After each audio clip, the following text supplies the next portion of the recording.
우리들이 자주 사용하는 말 중에서 믿음 있다라는 표현이 있습니다. 우리가 어떤 상황에서 믿음 있다라는 말을 사용할 수 있을까? 오늘 우리가 어떤 한 특정한 인물에 비유할 때 과연 어떤 사람에게 믿음 있다라고 표현할 수 있을지를 한번 여러분들이 생각해 보시는 그런 오늘 주일이 되고 또 이 한 주간이 되기를 원합니다. 여러분 생각을 통해서 어떤 일들이 일어나나요? 우리가 믿음 없는 삶을 생각할 수 있습니다. 믿음 있다는 것과 믿음 없다는 것은 공존할 수 있는 거죠. 믿음이 없으면 그러면 어떤 삶을 살게 되는가? 그 사람이 믿음이 있게 될 때 어떤 삶을 살게 되는가? 우리가 생각해 볼 수 있습니다. 성경은 우리에게 믿음 없는 인생이 있고 믿음 있는 인생이 있다는 것을 구분해서 알려줍니다.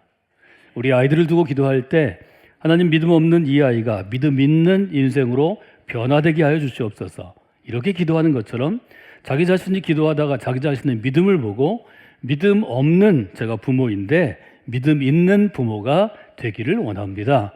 여러분이 결단하는 시간이 되기를 원하고 하나님께서는 그 결단 가운데 일하시고 또 도우시고 함께해 주실 것입니다. 이미 믿음 있는 그리스도인이 돼서 인생의 목표가 아주 균형 잡히고 건강한 신앙생활을 하는 그리스도인이 되는 믿음 있는 그리스도인이라면 그 믿음은 그 규모로 혹은 단계, 수준에 따라 보면 아주 겨자씨처럼 미약하거나 낮은 단계에 있을 수 있기 때문에 여러분이 그 다음 단계, 그 다음 단계로 나아가는, 즉 성숙한 믿음을 소망하시는 분들이 되셔야 합니다. 내가 믿음이 있지만 이 믿음 있는 단계에 머무르지 않고 만족하지 않고 한 해 한 해 지나가면서 더 성숙한 그리스도인으로 성숙한 믿음의 사람이 되기를 기대합니다. 이런 마음과 기도 제목을 가지고 여러분들이 나아가셔야 합니다. 수많은 교회의 문제점이, 또 수많은 그리스도인들의 문제점이 비교하는 기준이 살아있는 사람들이고 내가 지금 신앙생활하는 교회이고 내 옆에 있는 동료 그리스도인이라는 거죠. 여러분의 동료 그리스도인들이, 이 시대의 그리스도인들이 아주 성숙한 믿음을 가진 사람이 몇 사람이나 있을까요? 믿음 생활은 내가 비교할 수 있는 대상을 두고 비교하는 게 아닙니다. 바울이 우리에게 아주 분명히 제시한 것처럼 그리스도의 장성한 분량을 두고 그리스도를 닮아가는 삶, 그리스도를 따라가는 삶, 그리스도를 본받는 삶에 우리의 목표점을 두는 것입니다. 대부분 우리가 볼 때는 그저 그런 믿음을 갖고 있는데 아주 자신이 굉장히 믿음 있는 사람처럼 착각하는 사람들이 너무 많이 있습니다. 그 사람들의 특징은 믿음의 목표점을 너무 낮추는 데 있습니다. 이것은 좋은 방식이 아니고 이 사람들은 좋은 믿음에 이르기 어렵습니다. 좋은 열매를 맺지 못합니다. 여러분이 죽는 그날까지, 하나님의 부르심을 받는 그날까지 우리는 조금 더 성숙하고 조금 더 균형 잡히고 조금 더 건강한 믿음을 향해서 나아가야 합니다. 저는 매번 설교를 통해서 여러분에게 질문을 드리는데 질문이 생각의 문을 열기 때문입니다. 말하자면 믿음 없는 상태에서 믿음이 있는 상태로 나아가면서 우리는 이렇게 질문해야 합니다. 나에게 어떤 변화가 있었는가? 내가 믿음이 없을 상태와 믿음이 있는 상태, 또 믿음이 겨자씨만큼 있는 상태와 조금 더 성숙한 상태에 있어서 나에게 어떤 변화가 있었는가 하는 것을 여러분들이 질문하시면 좋겠습니다. 저는 이 질문 앞에서 저의 삶을 돌아보는 여러 계기가 있었는데요. 제가 믿음이 생기고 믿음이 좀 더 자라나야겠다고 도전받을 때 저의 삶 가운데 가장 많은 변화는 저의 생각이었습니다. 우리가 흔히 인사할 때 안녕하십니까? 또 평안하십니까? 또 식사하셨습니까? 아주 강건하십니까? 뭐 이렇게 우리가 관용적으로 쓰는 표현들이 있는데요. 저는 인사말을 좀 바꿨습니다. 그래서 저는 의도적으로 제 주변에 있는 동료 그리스도인들이나 또 제가 그리스도인인 것을 아는 믿음 생활을 하지 않는 분들에게 항상 처음과 끝을 기대합니다라고 인사합니다. 만나서 인사할 때도, 우리가 어떤 SNS를 통해 서로 대화할 때도 무엇을 하든지 저는 기대합니다라고 시작하고 기대합니다로 끝내려고 노력합니다. 기대는 어떤 뜻인가요? 기대는 여러분들이 사전을 찾아보시면 아주 명쾌하게 그 뜻이 설명되어 있습니다. 어떤 일이 이루어지는 것을 첫째 바라는 것이고 둘째 기다리는 것입니다. 어떤 일이 지금은 이루어지지 않았습니다. 시점으로 따지면 과거도 아니고 현재도 아닙니다. 미래 시점입니다. 어떤 일이 지금은 이루어지지 않았지만 그것이 어느 날인가 미래에 이루어질 것을 바라고 기다리는 것입니다. 이 기대라는 말이 성서적으로 보면 히브리서 11장을 한 단어로 표현하자면 우리가 믿음의 전당, 또 믿음의 주인공들, 또 믿음의 경주자들 이렇게 표현할 수 있는 히브리서 11장을 표현하자면 한마디로 기대라고 이야기할 수 있습니다. 히브리서 11장은 이렇게 시작합니다. 믿음은 바라는 것들의 실상이요 보이지 않는 것들의 증거입니다. 믿음은 어떤 것인가요? 믿음은 무엇인가 바라는 것입니다. 믿음의 시작은 바라고 기대하는 것입니다. 우리가 왜 바랄 수 있는가 하면 하나님께서 우리에게 허락하셨기 때문입니다. 믿음의 사람으로 부르심을 받으면 하나님이 믿음의 씨앗을 심어두시면 그때부터 바라고 기대하게 됩니다. 하나님께서 내 삶을 어떻게 바꾸어 가실 것인가? 하나님이 내 삶을 미래에 어떻게 인도하실 것인가? 기대하는 마음이 그의 마음 속에, 그의 생각 속에, 그의 의지 속에 심겨지게 됩니다. 그래서 믿음의 사람은 기쁨의 삶을 살 수 있고 은혜를 체험하는 삶을 살 수 있고 감사하는 삶을 살아갈 수 있는 것입니다. 그래서 히브리서는 미래에 대한 기대로부터 믿음은 시작된다고 우리에게 도전하는 것입니다. 기대하는 것, 즉 바라는 것의 실상이라는 이 헬라어 단어는 아래로부터 무엇을 받추어 주는 것입니다. 그래서 한 단어로 표현하면 근거 혹은 기초, 저는 토대라고 많이 여러분에게 설명해드리고 번역해드렸습니다. 믿음이란 어떤 것인가 하면 지금은 아니지만 내가 하나님의 인도하심과 하나님의 은혜와 하나님의 역사와 나의 응답을 통해서 바꾸어질 미래의 어떤 나의 모습, 하나님이 디자인하신 나의 모습을 받추어주는 근거가 된다는 것입니다. 저는 그릇이라고 표현하고 싶습니다. 어떤 사람이 귀히 쓰는 그릇이 될까요? 어떤 사람이 귀히 쓰는 그릇이 되나요? 우리가 생각할 때는 교회 생활을 잘하고 하나님이 정하신 규칙을 정하고 이런 종교적인 생각을 할 수 있습니다. 쉽게 얘기하면 하나님은 우리의 믿음의 그릇이 준비될 때 우리가 기대하고 바라고 하나님 안에서 이루어질 것을 소망하는 그 믿음의 삶의 그릇이 준비되는 믿음이라는 그릇이 준비될 때 우리 자신들을 귀히 쓰는 그릇으로 쓰실 수 있는 것입니다. 여러분의 삶이 귀히 쓰는 그릇으로 쓰임 받을 수 있는 것입니다. 우리가 왜 자녀를 키우면서 믿음 안에서 키우고 여러분 사역을 하면서 우리가 집중해서 그 어린아이들을 통하여 청소년을 통하여 청년들을 통하여 아직 꽃이 보이지 않지만 아직 열매가 보이지 않지만 기대하면서 우리가 집중적으로 일하는 이유는 그 아이들의 삶에 믿음이라는 그릇이 형성이 되어서 그 믿음이 그들의 바라고 기대하는 것을 하나님께서 이루실 토대가 되기 때문입니다. 기초가 되기 때문입니다. 근거가 되기 때문입니다. 여러분 밑에 받쳐주는 그릇이 없는데 아무리 좋은 것을 하나님이 거기에 주셔도 어떻게 그것을 받을 수 있습니까? 더운 지방, 갈증이 있는 곳, 우리처럼 점점 더워지는 곳에서는 물이 정말 중요합니다. 물을 받을 만한 그릇이 내게 준비되어 있어야 한 더위에 하나님 제가 갈증 때문에 물을 원합니다. 그래도 물을 주시면 물을 받을 수 있는 것입니다. 물을 받을 수 있는 그릇이 준비되어 있지 않으면 하나님이 때를 따라 물을 주셔도 여전히 목마른 사람이 되고 여전히 그 물을 낭비하는 사람이 되고 물을 담지 못하는 그릇이 될 것입니다. 우리의 자녀의 삶이 그런 삶이 되기를 원치 않습니다. 저는 사실 오늘부터 시작되는 여름 사역을 위한 이 기도의 준비의 시간이 자녀를 위한 시간이 아니라 믿음이 부족하고 연약하고 아니 믿음이 없는 부모를 위한 시간이라고 생각합니다. 제가 편의상 부모님의 세대를 이렇게 나누겠습니다. 저를 중심으로 아래 위로, 예를 들면 저처럼 60년대 태어나고 80년대 청년 시절과 대학 시절을 보내고 그 다음에 결혼한 제 아래 위로 한 10년 정도 어간을 2세대라고 부르고 그 세대의 부모님들을 1세대, 믿음의 1세대로 부르고 지금 이제 우리 교회에서 어린 자녀들과 청소년들을 양육하는 우리 젊은 부모들을 3세대로 불러서 좀 한번 구분을 해보겠습니다. 저희 부모님은 1930년대 태어나시고 일제강점기 어린 시절을 보내고 전쟁도 겪으시고 가난과 고통의 시기를 거치면서 결혼하셨습니다. 무엇이 준비된 때가 아니죠. 그래서 흔히 얘기하는 것처럼 그저 남의 집에 얹혀지는 문간방에 사각개짝에 숟가락 올려놓고 그렇게 시작한 곳에서 아이들을 60년대, 70년대에 나와서 길러내고 그 어려운 중에도 교육을 시키기 위해서 대학교에 보내는 것을 아주 지상의 목표로 삼던 세대입니다.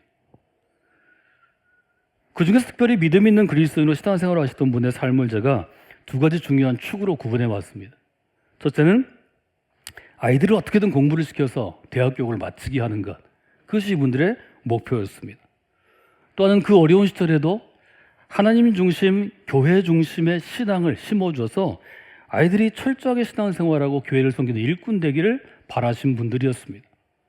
이 1세대 부모의 여망에 따라서 지나간 20년 혹은 1980년, 90년대 또 2000년대로 이르는 지난 30년의 한국교회의 부흥을 이룬 세대, 그때 목회자로 선교자로 혹은 교회를 이끌어가는 리더십으로 헌신해서 지금 이제 60대에 이르는 이 2세대 부모들은 대학 교육도 마치게 됐고 교회를 섬기는 일꾼으로서의 믿음의 기초도 갖추게 됐고 즉 믿음의 그릇도 갖추게 되고 이제 대부분 이제 은퇴했거나 또 은퇴해서 제2의 인생을 살아가는 과정 가운데 있습니다. 제 의문점분들 그것이었습니다. 이분들이 대학 교육을 중시해서 자기 자녀를 어떻게든 고등교육을 받게 한 이유는 아마 그들의 상황 때문이었을 것입니다. 30년대 태어나서 일제강점기를 거치고 어렵게 초등학교 마치고 중학교에 들어갔어도 전쟁으로 대부분 중단해야 했습니다. 전쟁 후에 부모를 잃거나 고아가 되거나 아니면 홀로 어린 동생들을 양육해야 되는 사람들은 자기 학교 공부를 포기해야 했습니다. 그것이 50년대, 60년대 교회에서 야학을 시작한 동기가 됐고 무슨 고등공민학교 같은 교육부 인가를 받지 못한 학교, 각중학교로 불리우는 곳에서 되게 되었고 80년대는 통신대학이라는 정말 공부하고 싶었지만 사회적인 상황으로 공부하지 못했던 이들이 중학교, 고등학교, 대학교를 마칠 수 있는 검정고시와 통신교육이 발달한 이유가 되었습니다. 그것은 자기 자녀들이 사회에서 좀 가난하고 힘들어도 안정적인 직업을 갖는 것이 부모의 소망이기 때문입니다. 나보다 잘 사는 아이가 되는 것, 나보다 잘 사는 인생을 사는 것. 그것이 아마 목숨 걸고 아무것도 하지 못해도 아이들을 적어도 대학교에 좀 보내고 대학교를 마쳐야 되겠다고 결심한 아마 그 원인과 이유가 되었을 것입니다. 실제로 우리나라가 5천만 인구인데요. 전 세계에서 5천만 혹은 4천만, 3천만 이상의 그래도 인구가 많은 국가 중에서 고등학교를 졸업한 청년들이 대학에 진학하는 일이 대한민국이 계속 1위입니다. 이런 나라가 없습니다. 우리가 미국 많이 얘기하는데요. 미국 50%밖에 안 됩니다. 한국은 90%가 가깝습니다. 이런 나라가 없습니다. 더 중요한 것은 그렇게 아이들을 기르고 교회에서 삶의 버팀목을 삶아서 믿음의 토대를 두고 살아온 1세대 부모들이 어려운 환경 속에도 신앙생활을 강조했다는 거죠. 왜 그랬을까? 이분들이 왜 아이들이 대학 교육 가는 것은 그 시대의 모든 사람들이 원하던 것인데 교육을 받고 공부하고 안정된 직업을 택하는 사회인도 기르면서 왜 그 사람들이 그 삶의 토대를, 삶의 근거를 교회에 두기를 원했을까? 기독교 신앙에 두기를 원했을까? 저는 그분들이 어려운 시기를 거쳐오면서 가난한 시기 혹은 전쟁의 시기 혹은 상실의 시기 자기가 어릴 때부터 가장이 되어야 되는 그 고통을 거치면서 믿음이 그들이 기대하고 바라고 꿈꾸었던 미래의 근거가 됐기 때문이라고 저는 진단합니다. 1세들이 대부분 떠나고 이제 연로하셔서 한국 교회에서 많은 분들이 돌아가시고 그분들이 80대, 90대 어른들인데요. 이분들이 간절하게 무엇인가 바라는 것을 잘 배우지는 못했어도 신학적으로 훈련받지는 못했어도 그 기대를 이루어 주시는 하나님의 일하심이 믿음이라는 그릇이라는 확신이 있었기 때문이라고 생각합니다. 이분들은 그것을 삶의 체험을 통해 배운 것입니다. 저희와 같은 2세대 부모들은 삶의 체험이 아니라 80년대부터 시작된 성경 공부부터 시작해서 또 신학 훈련, 다양한 프로그램들을 통해서 사실은 배움으로 많이 아는 것입니다. 시간이 지나고 보니까 평생을 경험으로 하나님을 체험한 분들이 도달한 신앙의 수준과 평생을 배움과 훈련으로 그렇게 채워진 우리 세대가 도달한 신앙이 그 열매는 비슷하다는 것, 아니 똑같다는 것을 저는 지금 생각하고 있습니다. 체험적인 믿음의 확신, 이것이 믿음의 1세대 부모들의 특징입니다. 저희들은 체험보다는 배움과 훈련을 통해서 배움이 먼저이고 훈련이 먼저이고 그 다음에 체험으로 이어지는 2세대의 그런 부모의 삶을 살게 되었습니다. 히브리서 11장은 말하자면 이런 체험 중심과 그 다음에 모든 시스템이 완비된 훈련 중심과 이것들이 완비된 그 다음에 3세대 부모에까지 이르는 사람들에게 주는 믿음의 사람들에 대한 일종의 믿음에 대한 교훈입니다. 사절에 등장하는 아벨, 에녹, 노아, 아브라함, 사라, 요셉 이 시대를 거쳐서 모세의 시대의 모세, 라합 또 자세하게 설명하지 않지만 기드온, 삼손, 입다, 다윗, 사무엘, 선지자 같은 삶을 믿음의 삶을 살았다고 히브리서는 정의합니다. 그리고 히브리서 11장 6절에 정말 중요한 구절이 등장합니다. 한번 같이 읽어볼까요? 믿음이 없이는 하나님을 기쁘시게 하지 못하나니 하나님께 나아가는 자는 그가 계신 것과 그가 그를 찾는 자들에게 상 주시는 이심을 믿어야 할지니라. 세 가지를 저희가 교훈을 얻을 수 있죠. 첫째, 믿음이 있어야 하나님을 기쁘시게 할 수 있다. 이것은 1세대 믿음의 세대도 2세대 믿음의 세대도 3세대 믿음의 세대도 동의하는 것입니다. 그래서 설명할 필요가 없습니다. 두 번째, 하나님께 나아가는 자는 두 가지가 있어야 되는데 첫 번째는 그가 계신 것을 믿어야 한다는 것입니다. 이것은 1세대, 2세대, 3세대 신앙생활하는 모든 부모가 다 동의하는 것이고 실제로 믿기 때문에 우리가 이 자리에 나와 있습니다. 저는 믿음의 3세대, 지금의 자녀들을 양육하는 젊은 부모 세대가 두 번째, 자기를 찾는 이들에게 그분은 상 주시는 이이다 하는 것을 좀 여러분들이 깊이 생각해 봤으면 좋겠습니다. 여러분, 좀 더 나은 환경에서, 선진국이 된 환경에서 성장하고 자라나서 선진국이 된 환경에서 자녀를 출생하고 자녀를 기르는 여러분이 정말 하나님이 자기를 찾는 이들에게 상 주시는 이임을 확신하고 경험한 적이 얼마나 있습니까? 앞선 1세대 부모는 2세대 부모는 너무 고생했기 때문에 자녀가 홀로 하나님께서 주시는 상을 기다리면서 씨름하고 견디고 배고프고 밤새우고 땀 흘려야 될 그 기간을 잘 기다려주지 못합니다. 말하자면 하나님이 1년 동안 고생한 다음에 6개월 동안 고생한 다음에 수년 동안 고생한 다음에 주어야 될 상을 부모인 내가 알으니까 내가 여유가 있으니까 너무 쉽게 줘버리지 않았나. 하나님께 받을 상을 부모에게 먼저 받았기 때문에 하나님께서 주시는 상을 소홀히 여기고 어쩌면 잘 알지 못한 것은 아닌가, 그런 생각을 해보게 되었습니다. 이것이 참 중요한 이유는 지금 여러분이 자녀들을 양육하고 그들이 4세대 그리스도인이 될 때 그들의 믿음을 형성하는데 부모가 갖고 있는 믿음의 자세와 특성과 태도가 생각보다 더 큰 영향을 주기 때문입니다. 저는 그 점을 여러분들이 이 여름에 좀 고민해 보시기를 원합니다. 또 이 한 주 기도하시면서 하나님께서 여러분의 마음의 눈을 여시고 또 여러분의 믿음의 눈을 여셔서 여러분의 모습을 잘 보고 여러분의 모습을 진단할 수 있는 지혜와 믿음 주시기를 원합니다. 여러분, 사람이 살아가면서 인생의 성패를 좌우할 수 있는 요소가 사실 여러 가지 있습니다. 살다 보면 공부할 때는 재능이 중요한 것 같지만 여러분이 어떤 직장에서 혹은 사업의 터전에 살다 보면 정신력이 얼마나 중요한지 압니다. 힘들고 어려운 것을 인내하고 버텨내는 것, 스트레스가 왔을 때 그것을 이겨내는 것, 좀 참아내는 것 아주 중요합니다. 물론 좋은 배경이 중요합니다. 그러나 좋은 배경보다 더 중요한 건 내가 스스로 좋은 배경을 만들어가는 것입니다. 오랜 시간 동안 성실하게 임하는 것, 다른 사람을 대할 때 예절을 바르고 진실하게 대하는 것, 할 수 있으면 속이는 것보다 정직함으로 우리가 맡겨진 일을 감당하는 것. 한두 달 동안은 이런 일이 보이지 않지만 그 사람과 20년, 30년 같이 살다 보면, 일하다 보면 성실함과 진실함과 예절 바름이 훨씬 더 큰 특성이 되고 나중에 그의 배경이 됩니다. 그것보다 더 중요한 것은 믿음입니다.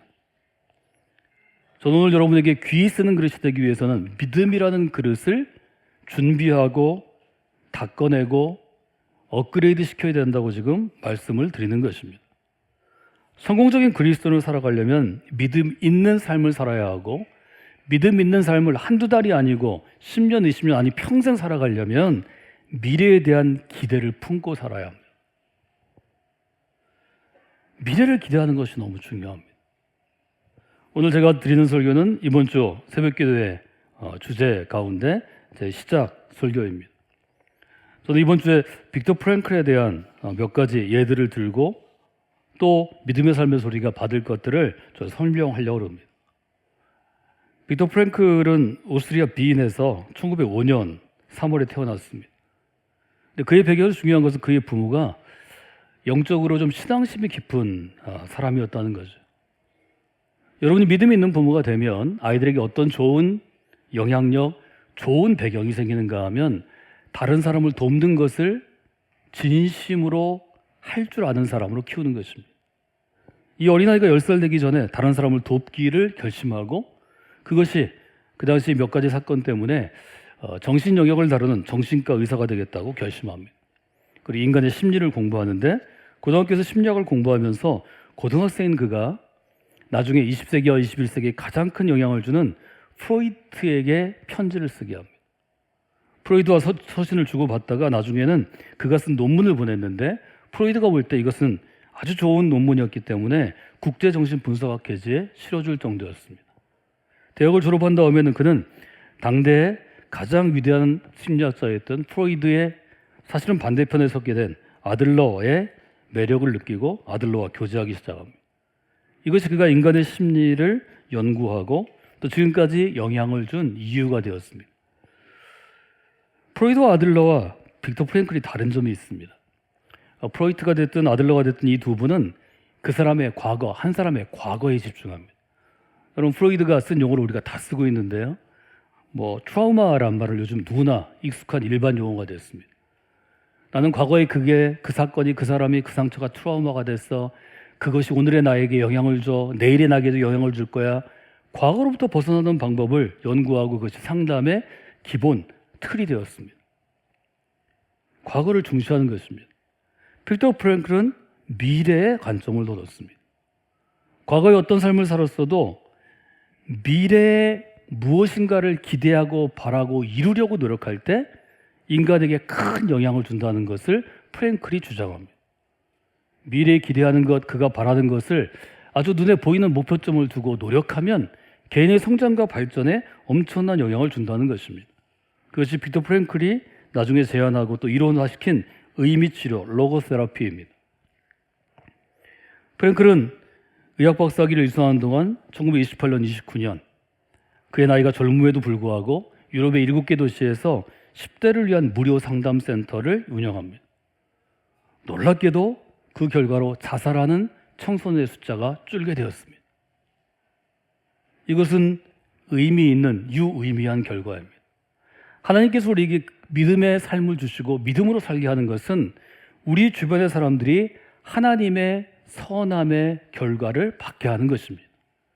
이것은 너무 중요한 일이죠. 그는 의과대학을 졸업한 후에는 자살 충동을 겪는 그러한 환자들을 위한 정신병원의 책임 의사로 일합니다. 자살하는 사람을 돕는 그런 일들을 하게 된 거죠.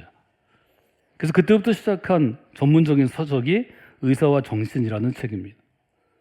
그는 이렇게 주장합니다. 인간이 행복한 삶을 살기 위해서, 건강하게 살기 위해서는 반드시 미래에 성취하고자 하는 목표점, 목적이 있어야 한다는 겁니다.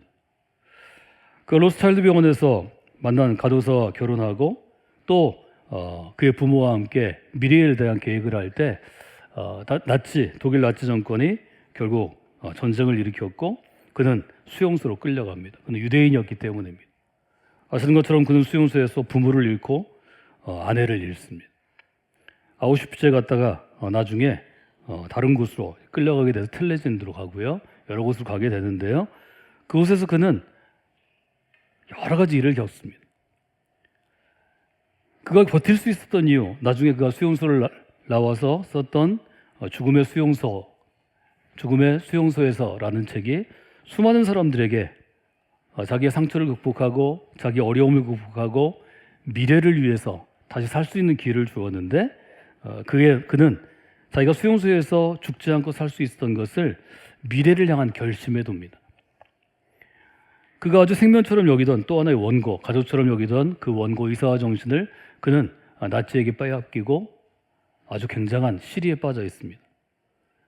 근데 어느 날 그는 나치가 없앤 원고를 다시 쓰고 헤어진 아내와 가족들을 만나기로 굳게 다짐합니다.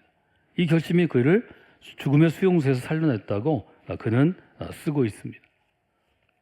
마침내 1945년 4월에 미군이 수용소에 자유를 주었을 때 그는 가족을 찾기 위해 빈으로 돌아왔는데 이미 다 죽게 된 것을 발견합니다. 그러고 나서 그가 그것을 극복하고 우리에게 준 아주 중요한 교훈은 미래에 대한 것입니다. 정리하면 이런 것입니다. 첫째로 미래에 대한 희망이 없다면 오늘의 삶이 의미를 잃는다는 것입니다.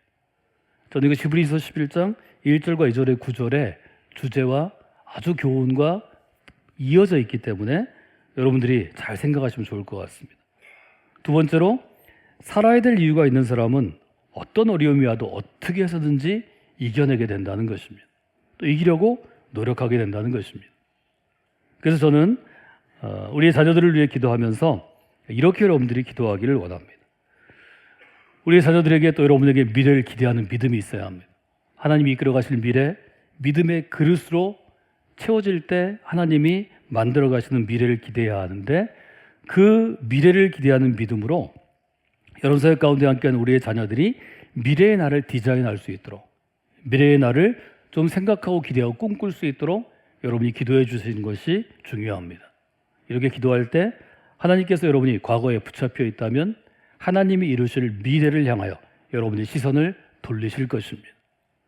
하나님이 붙잡은 인생들, 하나님이 이끌어 주신 인생들은 히브리서 11장에 나오는 성서의 믿음의 사람들처럼 하나님이 이끌어 가시는 미래로 인하여 그의 삶을 변화시킨 아주 위대한 신앙인의 삶을 살아갔던 것을 여러분이 기억하시기를 주님의 이름으로 부탁을 드립니다.